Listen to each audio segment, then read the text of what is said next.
Hi guys, now today we're moving on to our final poet, thankfully, Uile Ní Chuilleanán, the Irish poet. And we're going to focus on three poems, possibly four, just depending on time.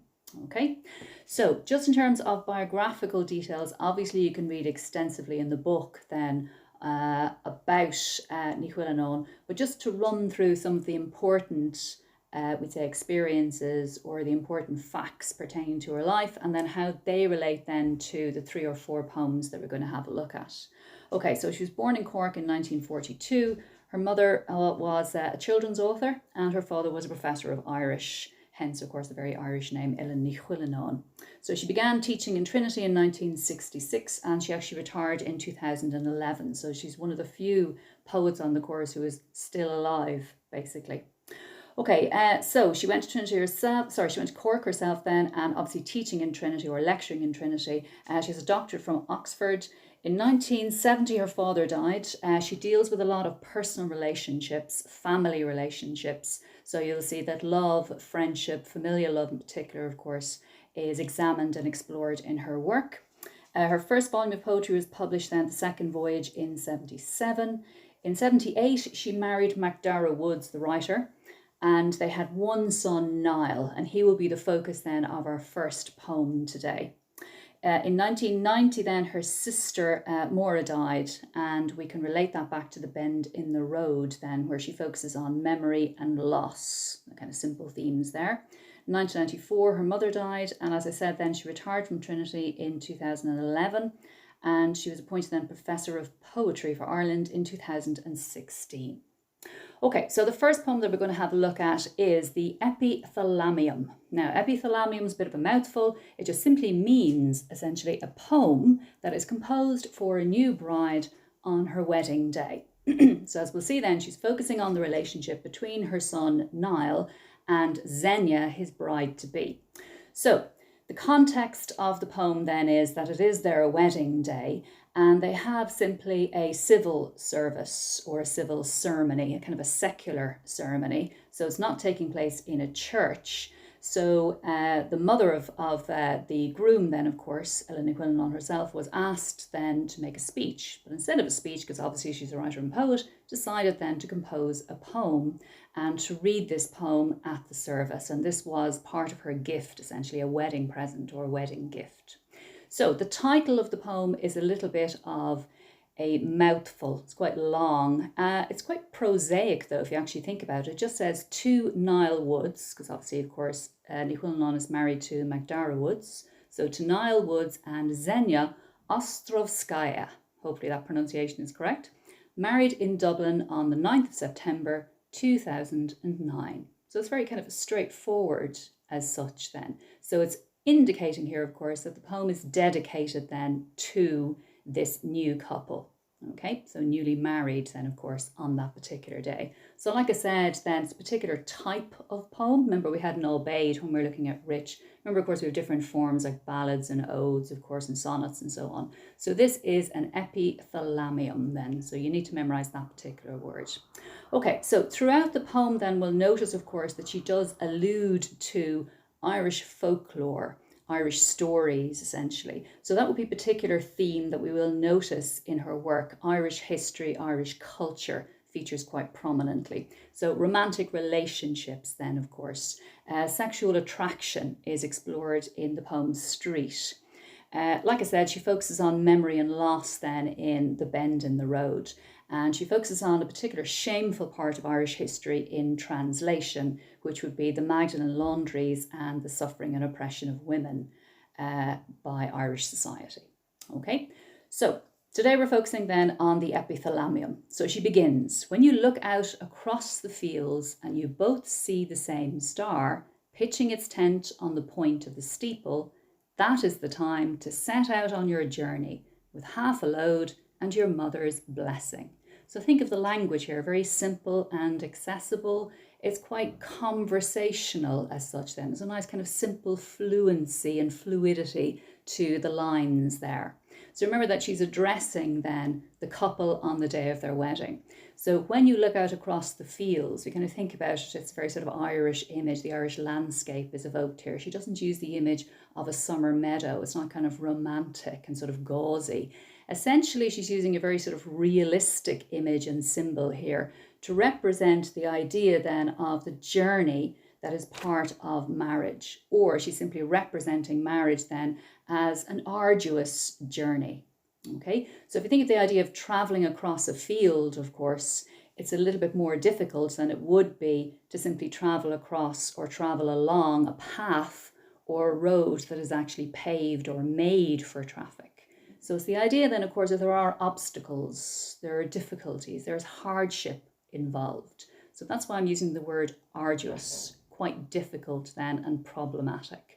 But the notion is, of course, that she's using this particular image of them together, facing the hardships and challenges and difficulties. So when you survey, okay, so when you think, of course, of your life, this is the kind of starting point today, you have to view marriage as a voyage of discovery, a journey that you embark on together. When you look out across the fields and you both see the same star, now think about the image of the star, of course, it's a symbolic image, it's a natural image, in keeping, of course, with her style, the various features that she employs.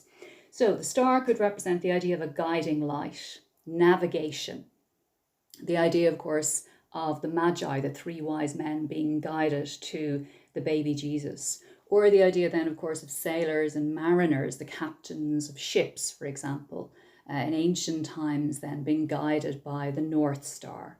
So it's reinforcing the notion then, of course, that the star can represent the kind of practical element of the journey together. It could represent the idea of love guiding them, essentially, too, guiding them through all the pitfalls and all the difficulties and challenges as such there. Okay, if you think about the image of the star, obviously it is a religious image, as I've just mentioned, the idea of the three wise men. So if we think about the notion then of the star could represent, we say, a spiritual connection as well as an emotional or physical connection as well. It could suggest the idea of devotion or worship, okay, that you devote yourself to that particular person for life. So the idea of commitment, continuity, and constancy is emphasized there as well. So the notion then of marriage as being associated with something, we'd say, that lasts for life. So the idea of something that is durable, the notion of longevity is reinforced there as well. So notice that she's emphasizing you both see the same star. So the notion of compatibility and solidarity, kind of togetherness and harmony is emphasized because they're both looking in the same direction and they're looking at the same object in the night sky as well. And think about the star on a very basic level could simply represent romance and love as well. If you think of moonlight or starlight, it's reinforcing that particular image. Or the star could represent the notion of fate and destiny. Okay, hopefully it's not going to be the star-crossed lovers of Romeo and Juliet, but it could represent the idea of inevitability as well, that they're destined or fated to be together.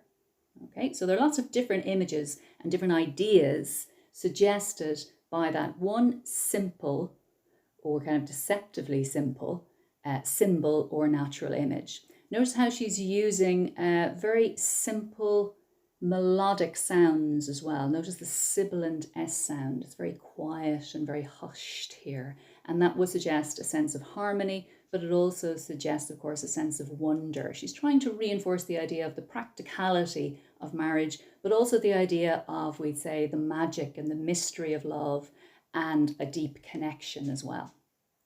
So you both see the same star pitching its tent on the point of the steeple. It's almost a kind of personification of the star, like the star is a voyager or a traveler as such. And then it just simply, for that particular night, then just pitches its tent. It's the idea of like a nomad that kind of wanders around, essentially. So it's the idea of the journey that is reinforced there again. The steeple, of course, would suggest, we'd say, the pinpoint then, the uppermost point of a spire in a church or a chapel. So it's kind of reinforcing the idea, I don't think, of organized religion, because remember this is a civil service or a civil ceremony. It's reinforcing the idea of devotion or worship or adoration, perhaps. Okay, it's more secular than it is religious, that particular image. That is the time to set out on your journey. So when you have these shared values or shared dreams and hopes and aspirations, okay, when you have a kind of shared philosophy of life, that is the time then to get married. So it's kind of emphasizing the idea that they're mature, they know what they want, and they're being realistic about each other and their expectations. With half a loaf and your mother's blessing. Now, this is a reference then to Irish folklore. Sometimes you will reference fairy tales, sometimes you will reference the Bible, as you see towards the end, and sometimes then, of course, folklore. So half a loaf and your mother's blessing. This comes from the Red Etin, and it's the idea that 3 sons were given the option then when they set off on their adventure to kill a monster, to slay the monster. Do they want a full loaf of bread and the mother's curse, or do they want half a loaf of bread and the mother's blessing? Now, if you think about it, the half a loaf would suggest the practical element of marriage here. So money and food, essentially. So dealing with the basics, the kind of rudimentary aspects of life itself, i.e. providing for your spouse and your family, employment, very basic. The mother's blessing then, of course, would suggest the emotional investment, or it would suggest, of course, the connection of 2 families coming together as a result of marriage. And the idea, you could say quite humorously, of keeping the mother-in-law on side as well. So that's kind of suggested there or implied. So if you think about it, the sensible option is half a loaf of bread and the mother's blessing, that you need, of course, money, but you also need love, essentially, when it comes to marriage. So the first 2 brothers, essentially, they took the full loaf of bread and the mother's curse, but they ran out of luck. The 3rd brother, of course, took half a loaf, so he had enough to eat, but his mother's blessing, in that he was lucky and fortunate and he found love in the end. So it's kind of reinforcing then, of course, just that simple moral or message that you need both for a successful relationship or for a marriage to thrive and survive. So think about the idea that she's offering advice and sort of reassurance. It's a very kind of comforting poem here as such, because she's very positive and optimistic. Leave behind the places that you knew. All that you leave behind, you will find once more. If you think about it, on face value, that's, we'd say, a paradox. Okay, how can you find it if you've left it behind? So it's the idea, of course, of leaving this family behind and creating a brand new family, or the possibility of having children, of course, and then the cycle begins anew. Okay, so it's the idea of departure and leave taking, but the destination is very similar to the place that you've just left. So the idea of the familiarity, of course, of family life itself. You'll find it in the stories. The Sleeping Beauty in her high tower. I think the Sleeping Beauty, of course, we all are very familiar with that particular fairy tale. And the idea is, of course, that the Sleeping Beauty then was fast asleep for 100 years until she was rescued by the prince. And the prince represents the notion of determination and adventure and bravery, because he cut through the thick forest in order to rescue her and then woke her with true love's kiss. So think about it, it's interchangeable. The Sleeping Beauty could be Nile, of course, and then the prince could be Xenia, or the Sleeping Beauty could be Xenia, and then the prince, of course, is Nile. So it's the idea then, of course, that they rescue each other, okay, that they can confide in each other, that they find, of course, true love within each other. That's basically the point that she's making there. So the Sleeping Beauty in her high tower. The high tower might suggest, of course, the idea then of danger and sort of threat, and the difficulty, perhaps, of course, of reinforcing then love itself and the continuity of love. With her talking cat asleep solid beside her feet. Now, if you think about the image of the cat, of course, cats can be seen as sort of independent and mysterious creatures. Does that suggest the idea of love, perhaps the enigma of love? Or does it suggest the idea that you have to compromise when it comes to a relationship or marriage? So you can have 2 individuals, but when they come together, of course, they are a solid unit. So think of solidity there, solid beside her feet, how you can depend upon the other person. It also suggests, of course, the notice or the idea of, we'd say, a domestic arena as well. Because think about it, cats, of course, can go off for days on end, but then they come home again. They're kind of sort of homey creatures, essentially, then. So it's reinforcing both particular elements, that you can be individuals, but you can be a unit as well. Now, think about the talking cat relates back to the idea of fairy tales, or even if you think about something like Alice in Wonderland again, and it's kind of reinforcing something that is fantastical. So the idea of a fantasy, essentially, a fantasy world. It relates back to the idea, of course, of simply having children reading bedtime stories and engaging them with that. But it also emphasizes the idea, of course, that love can be an enriching experience, a transformative experience. It goes beyond the humdrum and sort of mundane aspects of life as well. So you will see her again. It's kind of the idea of the cat returning home, of course, and how important home is and how it represents maybe the idea of safety and security. When the cat wakes up, he will speak in Irish and Russian, and this is emphasizing the importance of both cultures and backgrounds. So even if they're living in Ireland, it doesn't mean that the Irishness dominates. It means that they are equals when they come to the marriage, and they both must respect each other's culture and background. And every night he will tell you a different tale about the firebird that stole the golden apples, gone every morning out of the emperor's garden. So this relates back, of course, to Ivan and the firebird, the Russian tale then, where Ivan had to basically make sure that the firebird was banished from the orchard because he was stealing all of the beautiful apples, the golden apples, essentially. And once more, it relates back to the idea of adventure and bravery and courage and daring do, and the notion, of course, that he can marry the beautiful princess, essentially, too. So it's the notion of being successful. It's the notion, of course, of taking a chance, of being strong, and it's the notion of being valiant as well. All of the positive characteristics that we associate with marriage. So compromise and perseverance and determination. So all of that is wrapped up then in all of these particular fairy tales and of course the Irish folklore too.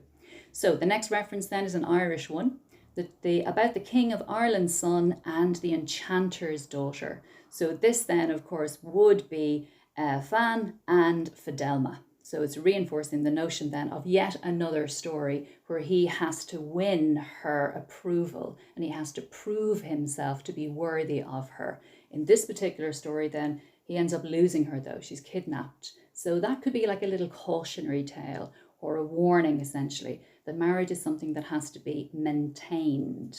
You can't just take it for granted or assume that everything is going to be perfect.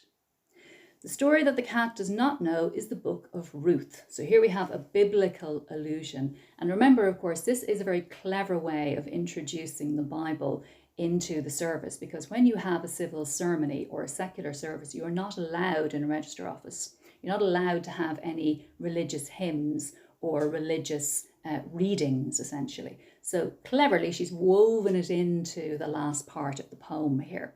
So Ruth then, what do we know about Ruth and the book of Ruth? So Ruth herself then essentially was from Moab, and she married an Israelite, so she had to move away from home to be with her husband's family. Unfortunately, her husband died, but instead of returning home, she remained with her mother-in-law. There's the image of the mother-in-law relating back to Ní Chuilleanán here as well. So the image is then that she was loyal and devoted to her mother-in-law. So it's kind of emphasizing the importance of family and family bonds, but also, of course, your new family, almost like an adopted family as such here. So she stayed with Naomi, her mother-in-law, and they went to, I think it was Jerusalem, and they went to work in the fields, gleaning sort of corn, essentially. So it references here, of course, the barley harvest, very hard work. So it's emphasizing her diligence and how we can apply that to marriage and hard work as well. So it's the idea then of reaping the reward, that if you're devoted to somebody, if you care for somebody, then of course you will be richly rewarded for that. So it's the idea of taking care of each other when it comes to the marriage itself, but also of course looking out for the extended family, or of course for parents too. So she went out at night and she was afraid in the beginning of the barley harvest, or how she trusted to strangers and stood by her word. So the idea, of course, that she was a woman of integrity. So all of these positive qualities is that all of them are reinforced then when it comes to the nature of marriage itself and what is essential. It's almost like kind of, we say, basic ingredients that you would need for a successful marriage. So for somebody to be, of course, brave, for someone to be committed, for someone to be devoted, for someone essentially, of course, to be kind and good, like Ruth herself. Okay, so the last part then is just a simple line. You will have to trust me. She lived happily ever after. So if we think of happily ever after, it does remind us, of course, of the positive fairy tales as such, once upon a time, and then they live happily ever after. So it's reinforcing the idea, of course, that if you have all of these components or ingredients, then you will have the so-called perfect marriage. And notice how at the very beginning of the poem, we have the image of the field, perhaps the Irish landscape evoked. And at the end of the poem, we have the image of Ruth in the field. And Ruth's husband had died, but she remained loyal then to her mother-in-law and, of course, her husband's family. And then she fell in love with a man who appreciated her qualities, her diligence, of course, and her determination, her loyalty and her kindness. So she found happiness again. So it's not just about loss or grief as such. It's about, of course, the idea of the sort of cyclical nature of life and love itself. Okay, so if we think about it, you should be able to have a look at the notes that I've given you on that. I've given you just a little piece on cats as well, and their symbolic significance and what they represent throughout literature, in the Bible, and so on too. So we think about the allusions are going to be very important here. Okay, the allusions, the metaphors, the symbols, the natural images. That's really what you would focus on when it comes to the aspects of style. Think about it, the theme is quite straightforward. She's kind of examining the nature of marriage and what makes a successful marriage. And then you should be able to relate it, of course, to all of the particular qualities that she alludes to throughout the poem. And then think of the form, then that can be a particular aspect of style. Think about, we say, the language that she's using as well. It's very simple, okay, uncomplicated, perhaps. And it's almost like she's writing a formula, essentially, for the perfect union or the perfect marriage as well. Okay, so essentially, if you boil it down to the bare bones, she's saying then simply that love takes time, work, and commitment. Okay, but you have to be invested, of course, in that union or in that commitment. It's not easily won, but it is easily lost.